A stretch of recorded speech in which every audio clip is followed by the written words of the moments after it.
Habari, ningependa nikuonyeshe namna gani unaweza kujiunga kwenye group letu la mafundisho na maombi.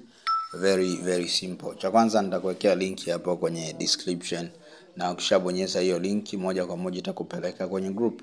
So link ipo kwenye description ya kujoin group letu la maombi kupitia WhatsApp.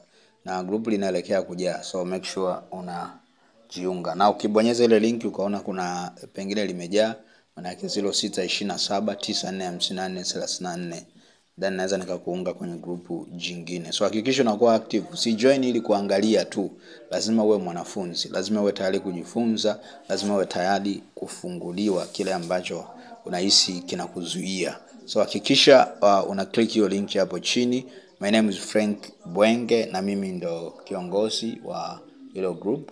Kunakuwa na maombi, kunakuwa na ushauri, kunakuwa na maombezi. Lakini pia kuna mafundisho ambayo hakika huwezi kubaki hivyo ulivyo kwenye group. Nikutakie siku njema. Tumsifu Yesu Kristo.